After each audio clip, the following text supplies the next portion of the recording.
Hey, what's up, ladies and guys? Well, guess what? I think I figured out the truck, the 2006 Ford F-350 that I bought last year. Well, I have 7 videos on YouTube on that truck from last year, and it got to the point where I just gave up. I said, you know what? I'm gonna set it off to the side. It's getting too cold. It doesn't fit in the garage. And I pretty much just set it off to the side and forgot about it. Well, I've been giving it a lot of thought, and I started working on it again just a couple days ago, and I wasn't videoing it, and I found out the major problem. It's not a blown head gasket, it's not the turbo, but to give you to catch you up on the truck, there it is. It's a beautiful 2006 F350 dually quad cab short bed with a 6.0 turbo diesel the Powerstroke. And in videos 1 through 7, I replaced a whole bunch of parts, did a bunch of troubleshooting on it, kept sending every single code imaginable. Any kind of code, I replaced it. I'll go through the whole list of the stuff that I replaced in videos 1 through 7. But basically, the truck was supposedly studded and what I guess bulletproofed or whatever it was from the original owner. Soon as he had it done, he parked it because he had a career change, a job change, and he didn't need the truck anymore. And as you see, he was a long haul driver. He's got I don't know what you call it, the Reese fifth wheel on the back there, the hitch on the back. And so he had the whole engine redone. There's a new oil pan. I mean, they did a lot of work. The company that did the work was kind of like a hack, because missing some screws, missing some wire holders. So the engine compartment is definitely not the neatest. You could definitely tell somebody was in there before, whether they took the cab off and did it with the cab off, or they did it with the cab on and just reached in there and did it the hard way. I'm not sure. So when I bought the truck, I knew it didn't run. It sat there for a long time. Someone cut the catalytic converter out. The exhaust is just cut right there, and they welded a patch in there, but it's still cut there. I don't know why. And so I just bought it. Basically, we came up to a really fair price on it. The guy was really good about it. And I bought the truck and I had it towed home. And it didn't start. It didn't do anything. No, literally, it was dead in the water. It was basically a paperweight. So once I got it home, and I asked the guy, I said, do you have paperwork for the work that was done 20 miles ago? The truck only had roughly 20-30 miles on it, since allegedly he had $12,000 worth of engine work done to it. And he said that there was another guy interested in it, which I knew because it was between me and this other guy. He had given him the receipts, and he told the guy to leave it in the truck. Well, that guy took all the receipts. He took all the list of repairs done, the list of anything that guy had done, the guy who I bought it from had done. The other guy took it. Luckily, this guy held on to the title. He didn't trust the guy, obviously, with the title or a bill of sale or anything, or the registration. He basically showed him all the paperwork. The guy's like, well, let me go through it. And the guy ghosted him. And then the guy was basically really, really lowballing him on the vehicle, because the truck just sat there.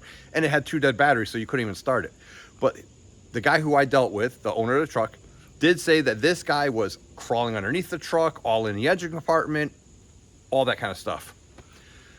So what ended up happening was I reached out to this guy. I made him, I went and looked at it. I saw the potential, and I knew it was going to be a lot of work. I knew it was going to be a lot of money, a lot of work, especially a lot of money if I had to have someone do something. But since I want to do all the work myself, it shouldn't have been that much money. And I'm the type of guy that throws parts in. If I think it's bad, I buy the part, I throw it in. You know, all the small parts, the solenoids, the little sensors. It's easier to put a brand new one in and eliminate it. So I knew I was going to dump a couple, some money into the truck. And the whole point of buying this actually was to have a custom flatbed made to put my truck camper on, and just to leave in my driveway. And when I want to go on a weekend trip, I just jump in the truck and the camper and I'm gone. That's the whole plan with this truck. So to catch you up, in video number 1, I had it towed here basically, and then I start troubleshooting it. Well, I end up draining 2 gallons, I think it was 1 or 2 gallons of water out of the fuel tank. One reason water got into the fuel tank, as you see, I have a block sitting on it right now, because there's no bed on the truck. And when there's no bed on the truck, when the rain hits this steel, it just sits here and it drips over time into the fuel tank. Well, I ended up draining the whole tank, and it's all in video. I ended up replacing the fuel sending unit, all the fuel, flushed all the lines. Here, let me actually go down the list. Put 2 brand new batteries in it. It has 2 alternators. I put a new alternator in it. All new fuel filters on the engine and on the rail, and the high pressure fuel pump down on the rail. Brand new fuel sending unit in the fuel tank. Then I replaced the VGT solenoid inside the turbo. Still not getting anything. I replaced the EGR valve, and then I took the problem is I got the engine to run eventually, but it wouldn't move. Would not move. The only way I can move this truck was put it in 4-wheel drive, and then I had some power to go forward. It would go backwards, but I had no power going forward. And my driveway's on a hill, so to go backwards, it would just roll. But I couldn't get up the hill, and it's not that big of a hill. I couldn't even get back up from that curb over there where the stones are stacked without putting it in 4 low. And I took the turbo out 3 or 4 times, and the turbo was spotless inside. So the guy who did all the work on it at least cleaned the turbo or put in a remanufactured turbo. I mean, the inside of his turbo looked really good. It was not all gummed up with carbon. It was very low miles on his turbo, or very clean running.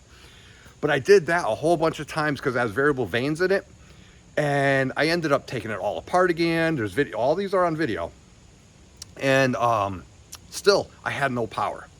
So then videos 1 through 7. At 7 I gave up, and then there was a little bit of coolant I saw dripping in video number 7, and that's when I was like, you know what? I probably have a blown head gasket. I'm out of here. I'm done. I wasn't playing with the coolant leak. It wasn't a big coolant leak. I wasn't blowing any coolant smoke, but I was afraid it was a head gasket, and I'm like, you know what? I'm done. I'm parking it, sticking it off the side. No coolant in the water. I mean, in the oil. I'm not getting wasn't getting any blow by or anything like that. Like I can tell, no crazy symptoms of blown head gasket. Normally I would think those are more catastrophic.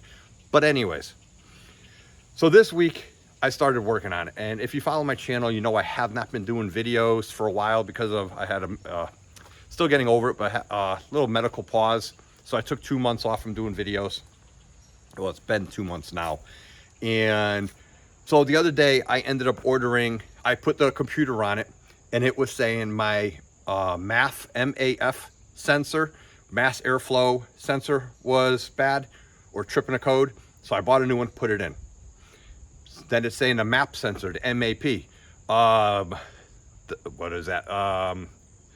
The MAP sensor is the airflow, and the intake pressure.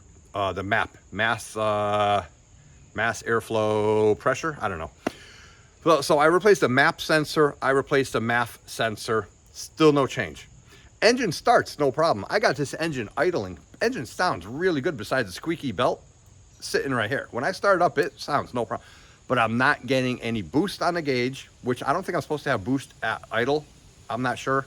My 7.3 doesn't have a boost gauge, so I have not really sure how that really works. But I think it's under load you have to have boost.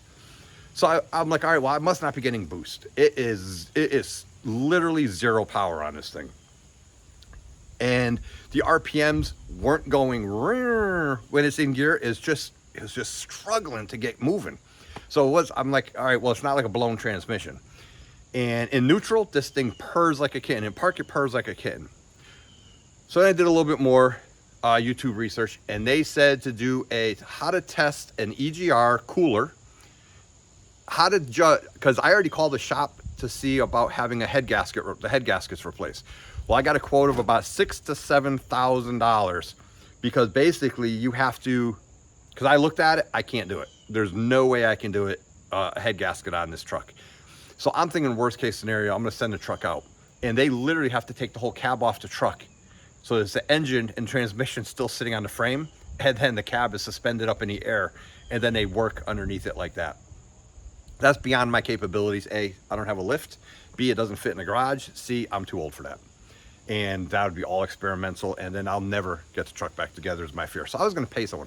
So I got a quote of $6,000 to $7,000, worst case scenario. And that was for 2 head gaskets. So I was like, all right, well, before I do that, I got to do my own research. So I YouTubed how to test a for a blown head gasket, and they said to do the bubble test, or the smoke test, or the bubble test. But before that, I bought a smoker because I was thinking my intercooler over here was bad. I was like, well, maybe someone took something and slammed something through the intercooler while I was parked on the side of the road for a couple years. And so I did a smoke test, and a pressurized smoke test on a smoke machine. No leaks at all in the turbo system. None. I could not find any smoke escaping anywhere, and it gets up to like 6 psi. So there was no leaks. So that cured that. So then the next thing, I was like, all right, blown head gasket.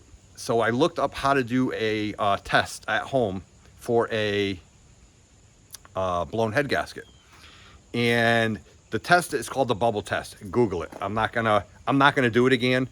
But basically, when you do the bubble test, it's gonna tell you if you have a blown EGR cooler. Two symptoms: blown EGR cooler or blown head gasket. And I did the test. Neither. I do not have a blown head gasket, and I do not, according to the bubble test, I do not have a blown head gasket, which is huge for me, thank gosh. And I do not have a blown EGR cooler. And don't forget the EGR valve is brand new also. I just replaced that last year, has 0 miles on it. So that left me up in the air. And then I started thinking,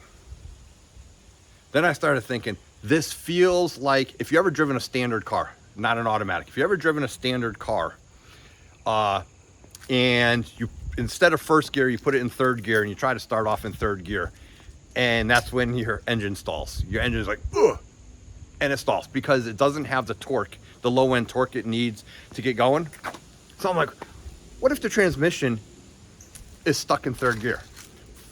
I do believe it's an Allison 5-speed transmission, if I did my research right. And I'm like, what if it's stuck in third gear or even fifth gear overdrive? I don't know. So I called my cousin and we ran some ideas back and forth. And he's like, oh yeah, who knows? It might be the transmission. Might be a wire, might be a transmission, who knows? So I'm like, yeah, you know what? Someone cut the exhaust with a Sawzall underneath there when the truck was parked. So I was like, well, maybe someone ripped the wire out when they cut the exhaust. Well, the exhaust is on the passenger side. So I crawled underneath, looked under the passenger side, and I didn't see any wires. Nothing that would be cut near the exhaust. So I crawled on the passenger side and I found the main wiring harness. And what I could see, the wires all look good. But then I was like, wait a minute, there's a wire going up on top of the transmission. And I'll show you this. And I put my hand, I couldn't see it. I couldn't see the wire, the ending point really well with visually, but I could feel the wiring harness had 4 wires getting plugged into the transmission. But one wire was sticking up. Now there's no way this wire got pulled. There's no way this wire got hooked on a stick. I mean, it's on top of the transmission and there's just one wire pulled off. I was like, huh, that's weird. So I unplugged the harness, pulled it down, and it legitimately looks like somebody pulled the wire out of the wiring harness. I said, okay. Well, I took the wire, I pushed the wire back in. Pushed the wire back in the harness. Not a permanent fix, obviously, I'm gonna show you. But I pushed the wire back in the wiring harness, and I started the truck up, and guess what? It drove. I have not had it does not run good. I mean, it's been sitting for a while, so there's still, the injector's probably got to be blown out and cleaned out from driving and stuff like that. But it drove. I mean, like, I backed all the way down my driveway for the first time, and I was able to drive it up. I was like, wow, that's weird. So I did that a bunch of times, and then I unplugged it, and I couldn't get back up the driveway. I just pulled that wire back on. I couldn't get back up. It was the exact same sluggish, like it was like in a limp mode, but worse than limp because you couldn't move. It wasn't like a limp mode where you could safely get off the highway. It was like you're not getting it. You're not moving the truck unless you put it in 4 low. So I was like, hey, man, that's weird. So I ended up putting it in 4 low, getting it back up the driveway, putting the wire back in, and I was able to take it around the block. I took the truck all the way around my whole neighborhood. It's like, oh my gosh, it shifted from first to second to third. My boost gauge, I got boost on it. Now, mind you, like I said, the injectors are probably full of sediment and soot and garbage, so I'm gonna have to run this thing and get some clean fluid in there, clean fuel, and I gotta do an oil change, and I'm gonna do a transmission filter eventually, you know, go through the whole thing. But it drove. So I ended up deciding, instead of just keeping it jammed in there, I actually did my hardest research. I could buy a whole new transmission wiring harness, but it was like $300 or $400 just for a plug. So I was able to find, and I don't know if this is the right one yet. I'm gonna crawl underneath and we're gonna find out together for the most part. But it's Standard is a brand, Standard. I got it from O'Reilly's. They're like 40 bucks. It's kind of pricey, but otherwise I'd have to wait a week. And once again, I'm an impatient type of guy. And it's a Standard S2033 connector. All right. I still got my tremors, so you have to work with me on my hands shaking. So that's one of the reasons I haven't been doing any repair videos, is because I got my tremors are still pretty bad for fine motor skills. So bear with me. But anyways, this is the connector, the Standard. Like I said, it was a 4-wire, and one of the wires, and actually it's this wire here. So looking at it, it's going to be the outside edge wire, this one right there. That's the wire that's on the truck that's pulled out, and it's intentional. So here's my thought. That's a whole big 16-minute rant, okay? Here's my thought process on this. And I'm gonna call the guy who I bought the truck from and let him know, because I know he was watching the videos, and he was like, oh my gosh, like, you know, I guarantee you he felt bad selling me the truck. I have no problem. This is why I do this. This is fun for me. It's troubleshooting. It's fun. I'm learning, right? I guarantee you, the guy who looked at the truck before me, who was lowballing the guy in the truck, I guarantee you, he knew. He reached, just in case the truck ran, I bet you he reached up there and plucked that wire off. It has to be. There's no way that one wire can get pulled out by accident, period, where it is. So I think the guy sabotaged it. He didn't have to sabotage. There was enough wrong with it, with the water and the fuel, and the fuel pump was completely rusted inside, so that's why I put a whole new fuel pump in. There was no reason to sabotage it, but I think he did that intentionally to try to beat the guy down on the price. If the owner was able to throw batteries and get this thing started, it wouldn't move. And he'd be like, oh yeah, look, the turbo shot, the transmission shot, or whatever. So I bet you he tried doing that on purpose on this guy. So I'm gonna call the owner, or the previous owner that I bought it from, and I'm gonna let him know, hey, figured it out, buddy. And I'm sure we're gonna get a good laugh out of it. And like I said, I knew going into this was gonna be a project. I only buy projects. I only work on projects. That's the fun part. So, all right, I'm gonna quit rambling. I'm gonna show you the wire, and we're gonna go from there. As for the coolant leak, I'll experiment. I'll once I get the truck moving and tuned up and ready to go and driving. Like I just noticed, it needs ball joints in the front, in the steering linkage. So those all need to be done. So, but once I get the truck up and going and stuff like that, then I'll worry about that. But right now, it's not dripping coolant. It's not leaking coolant. That leak isn't there anymore. That I can see. That was in video number 7. So as far as I'm concerned, out of sight, out of mind. I'm gonna fix this wire. I'm gonna show you how it limps first. I'm gonna roll down the driveway because I have the wire out right now. I'm gonna roll down the driveway a little bit, and I'm gonna show you I can't get back up the driveway. I did notice though, if I unplug it completely, if I completely unplug that wire, so all 4 wires aren't plugged, I can get the truck to move up the hill, but I have no throttle control. I have to literally pump the throttle for some reason to trick it, just to get it to move. So you definitely need the wire plugged in, but that 4th wire, I'm gonna show you, like right now I have it where it's plugged in with that wire not in there. But I put it back the exact same way it was when I found it that way. So you'll be able to actually see it. Then we're gonna cut that wire off, or that whole plug, and I'm gonna wire that new plug on, as long as it fits into that harness, which it should. All right, I think I am at 19 freaking minutes. Sorry guys, 20 minutes. Sorry guys, but I wanted to give you the whole rundown on the 6.0, because if you've been following along, if you watched any of those, and I know a couple guys have emailed me and asked me, what's going on with the 6.0? Have you ever figured it out? We got it. We got it. I hope. Otherwise, we're gonna have a whole bunch more videos of me asking for more help. which we're gonna have anyways. So, all right, let's get going. I'm gonna show you how it works now, how it drives like that.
Well, there you go, guys. You saw what it's doing. All right, so I'm gonna crawl underneath here and I'll show you. I'm gonna crawl right underneath the driver door and I'll show you the spot for the wire. So I'm gonna do my best to show you up here. I got the light already up there. And so here's your transmission wires. And they go up over there. And I checked all these and they all look decent. Like I said, you know, nothing too crazy. But then I went all the way up there. And there you go. I'm going to zoom in so you can kind of see it a little better. But that plug there, I'll actually just bring the camera up there. That wire was sitting out like that. See it? So that to me looks like that was intentionally done. There we go. That to me looks like it's intentionally done. Right there.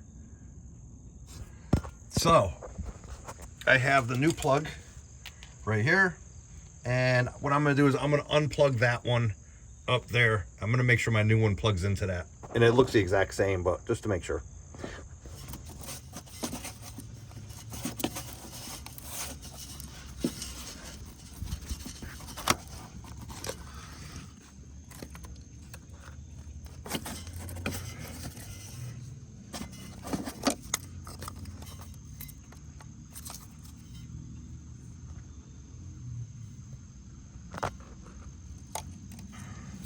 Here's the new one and the old one side by side.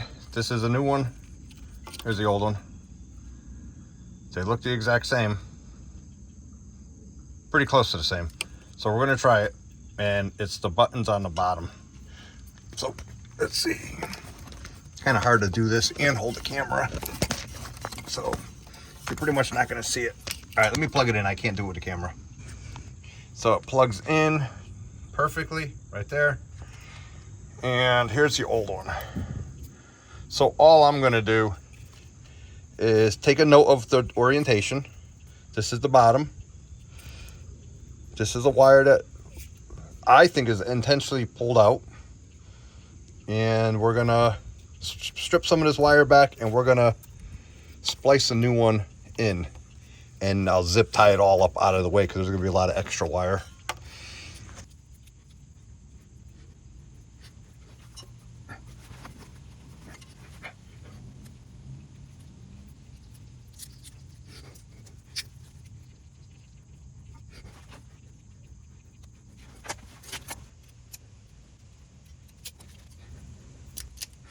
These wire strippers were my grandfather's, actually.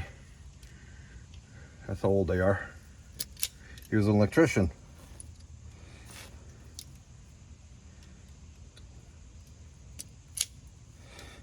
There we go. All right, so these are done. So I'm gonna try to do these one at a time.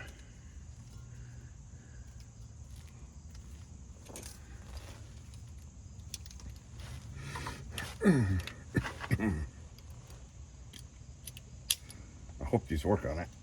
That wires might be too small.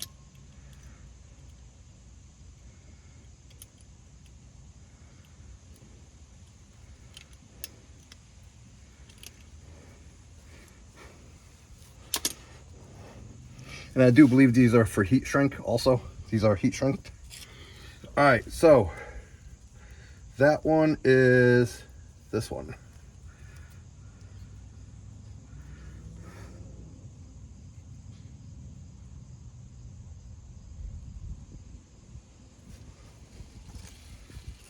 My hands are still shaking too much for this.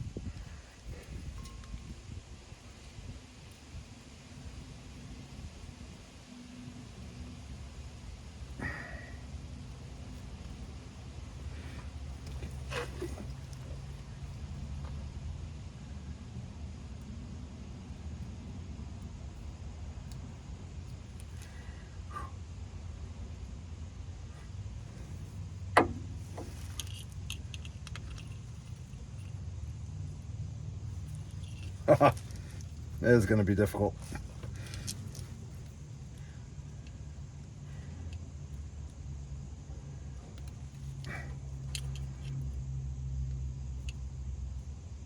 All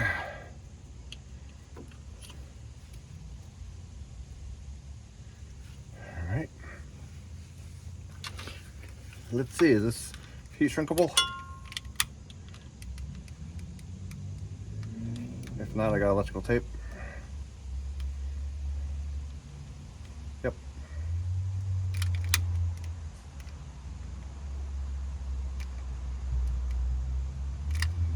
This side's done.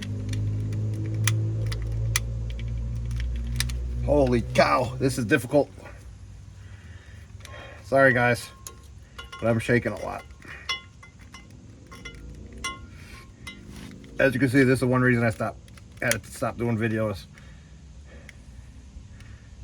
It was even worse before.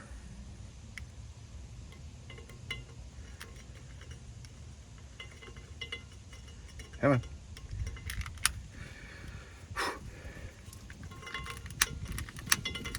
Doesn't help that it's windy out.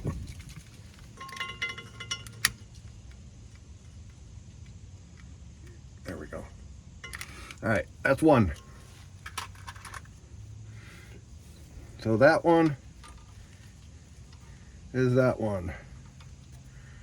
The next one is green.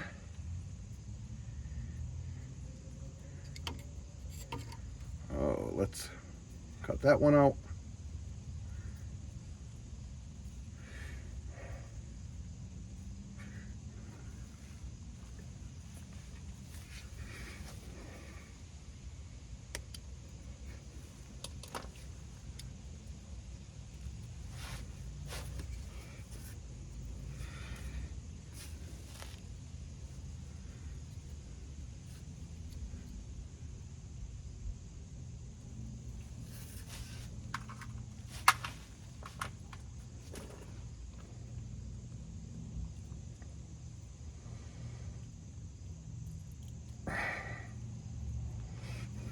That side. Let's see if we can strip these. This one.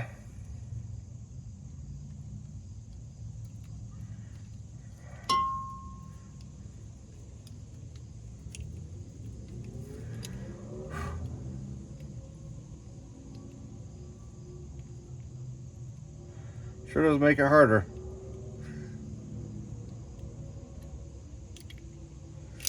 But boy, these help. All right. So that goes to this one.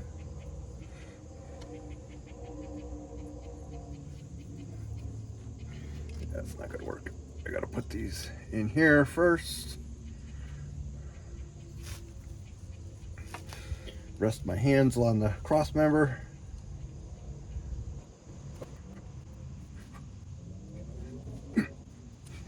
Nice, nice. Let's try to find a lighter. And heat shrink this one.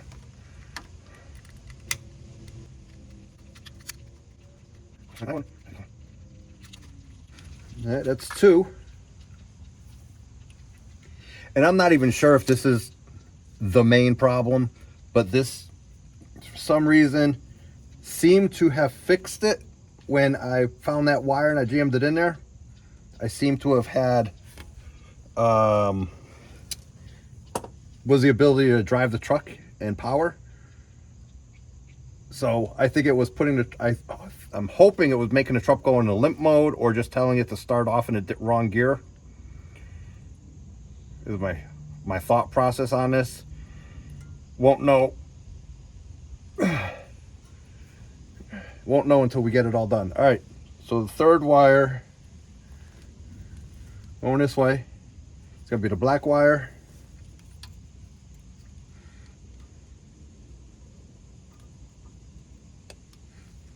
Let me know if I'm wrong. We'll find out shortly. But, or it could be a whole combination of everything that I've been doing, and because there was a lot of code. I was getting completely I'm getting completely random codes on this thing. So it might be a little of everything causing the whole truck to act that way. All right, I gotta put this in here first. The longer I try to do fine motor skills, the worse my hands get. So, sorry guys. Oh boy.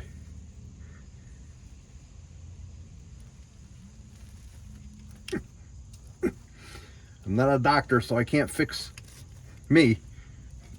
But, oh man. All right, let's try this again. Stay still. Stop moving. Ugh. Rested against the drive shaft.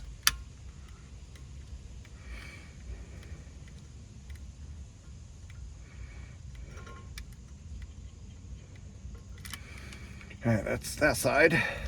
Let's do this side.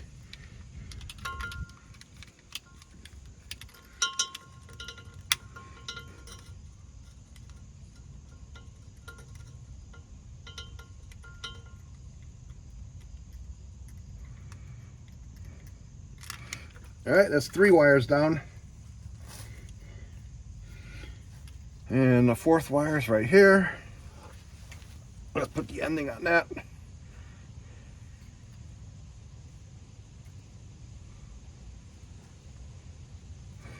See, the longer I go trying to do fine motor skills, the worse it gets.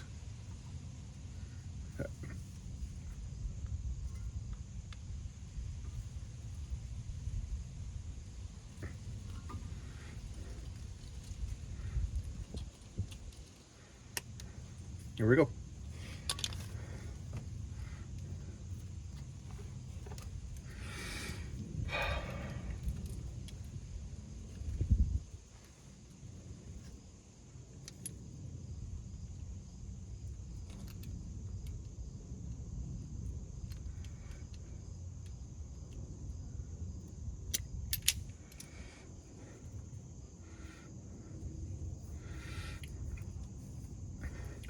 So these were my grandfather's, and then I do believe my uncle gave them to me.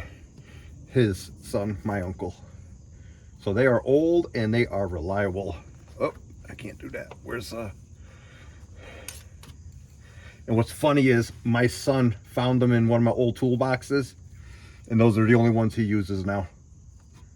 So that's why they're in the garage. Come on.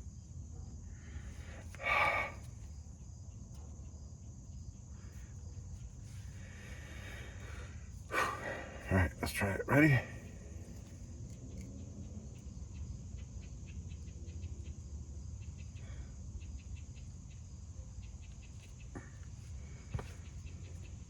That's 4.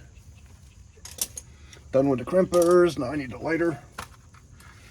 Heat this up.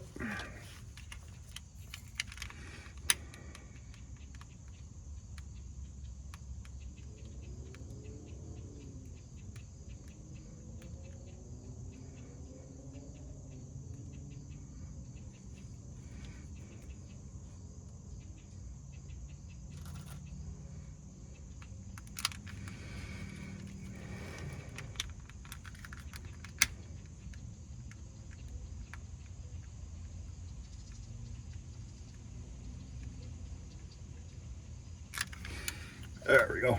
All right, that's 4. Let that cool off for a minute. Then we'll throw some electrical tape on all this to make it more weather resistant. When you're working on transmission underneath the truck, never touch the shifter. The shifter is right there. Pop this thing in neutral, I'm in trouble. Normally I chalk the truck, but I forgot to. But it really would have been smart to do that. All right, here we go.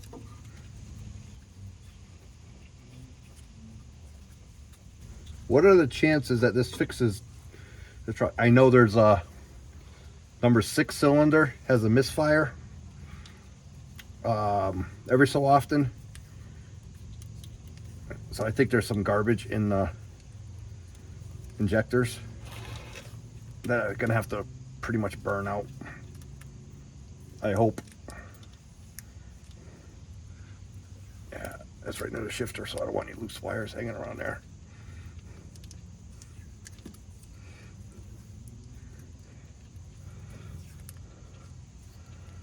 I'm okay with that. And then I have zip ties. So once it's up there, I'll zip tie all this up. Actually, yeah, I have to do it once it's plugged in. All right, before I plug it in, I'll show you. So it's right up there. Like I said, here's the shifter cable. You gotta watch your eyes also. Working on trucks up in the north because of the salt. It eats everything up.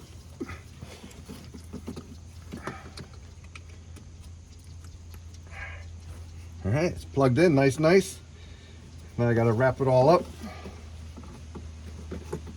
Get it away from all the moving parts.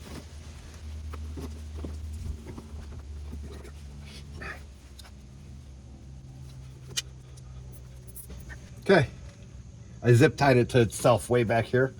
So now there's no way it's gonna interfere with anything. Let's see if I can get you up in there. Above the shifter, right there. There's the wire, right there. And I have it zip tied to itself, right back here, out of the way. Right above the shifter, right there. All right, guys, we're gonna go try it. Let me climb out of here. So that coolant leak was up there, and I don't see anything dripping at all. That's where it was, if I remember correctly, on the driver's side, right at that point, right where the head and the block meet. Let me get my light out of here and we'll start this thing up. I don't know if you can see that, but when they did this, the guy when they sent the truck out, they put a new oil pan on, new dipstick tube. They did a lot of work to it. The only thing that the mechanic was he wasn't good at putting wires back. But everything else, they did a lot of work to it. So, all right. And, I got to pressure wash underneath there and undercoat it all eventually. All right, let me crawl out of here.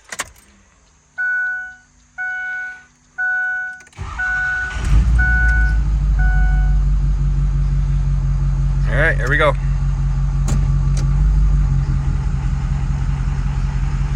I got the wrong glasses on to be driving, so not going far.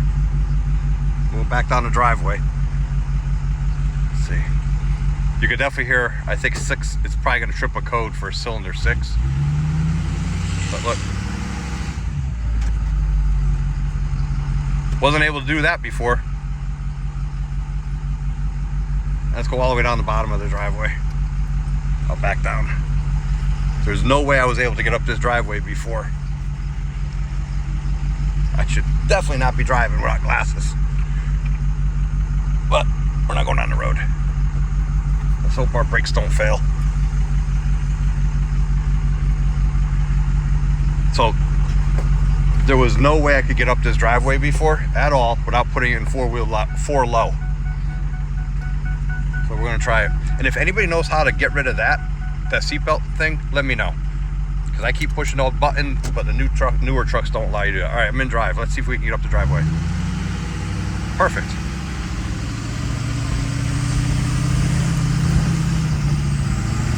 Yep, even shifts. All right. So that, I do believe, was the problem, guys. I think the truck was stuck in gear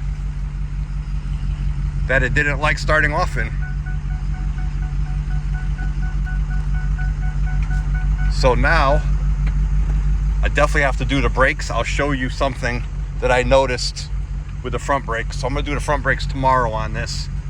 I'm at least gonna take them apart, but I don't know if I need to replace the pads and rotors or bleed the whole system, but let's see.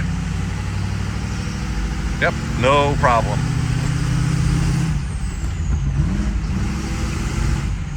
It's not as powerful as I thought it would be, but at least I'm getting up the driveway. But once again, this truck hasn't been, this is the most this truck's moved in years. So maybe I gotta burn through some fuel in this thing, I don't know. I definitely know my ball joints. Some of the tie rod ends and ball joints are shot. Look at the steering wheel. But see, that's floored. I would think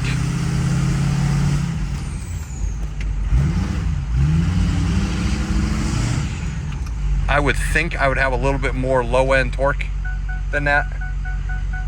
I don't know. But it definitely moves. Look at, yeah. All right. All right, so I'm gonna put this back because I'm done working on it for today. I'll put this back over here. Oh, I want to show you the front wheel. It definitely has to be fixed tomorrow. Let me roll up the windows here. So, this is how you also know someone didn't know what they were doing. Look at this brake line. Look where this brake line is. You got a loop in it. When they took this caliper off to do whatever, they twisted it. And the brake line is now, you have this loop right here. This should not be in here. This piece here should be in this bracket way down here. I do believe, yeah, possibly, to keep it away from that coil, because it's right on that coil spring. So I'm gonna mess with the front tomorrow. The brakes, I'm gonna do the brakes tomorrow, and then I'm gonna look at them, inspect them, and then I gotta do the two tie rods at the end here are completely shot. So that's why my steering wheel's all banged up. But anyways, guys, like I got my reading glasses on. So anyways, that's it, guys. I'm gonna wrap this video up here. I hope that's a problem. If it is, that just saved me $6,000 from not having having to send it to the shop for some unknown hopefully they would have figured it out. But it wasn't tripping a code is a problem. That does not trip a code. I'm still getting a code every so often on cylinder number 6 that we're gonna have to figure out, and I'm hoping just running some new fuel through there with some cleaner in it will clean out the injector. And I'm getting a code for the air intake temperature.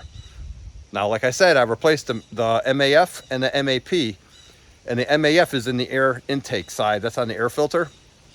I was hoping that would clear it. It did not clear it. It didn't trip the code now, but I think if I keep driving it, it'll trip the code because it was tripping the code. But you never know. Who knows? Maybe just take some time. Once I get the brakes going and stuff like that, I'll be more apt to drive it on the road and, blow out some of the crud. So I got to order an exhaust, front brakes, rear brakes, ball joints, and pressure wash the frame and paint the frame before I drop it off to have a bed made. I don't think I'm going to make a bed. I think I'm just going to pay, since I saved money on the engine, I think I'm going to pay to have a really nice bed made, and then that way it won't look stupid when the camper's not on it. And paint, I'll probably have them paint it white, and hopefully eventually we'll get that camper on there. All right, guys, I'm going to wrap this video up. Don't forget to like and subscribe. Sorry about the tremors. I'm going to try to start getting some more videos going here, and especially on that truck. I got an exhaust we're going to do a custom 3-inch exhaust on the Corvette still. Going to do a stainless steel exhaust, which I bought last year sitting in the garage. I got a stainless steel exhaust for the 7.3 diesel I got to put on because that exhaust rusted out in 2.5 years. I got a vacuum leak on the Expedition, and I got a VTC code on the Honda CRV. No clue. It's a variable camshaft, variable lobe camshaft or something like that. So pretty much I got work on all our vehicles. Like I said, I had to take a 2-month break from doing anything, and little by little I'm gonna try to get all these things done. See you on the next video, guys. Check out some of the older videos. Definitely 1 through 7 on that one, and you'll see the nightmare and all the work that I put into it already. And basically, I'm hoping it was just a broken wire or a pulled out wire. All right, guys. See you on the next one.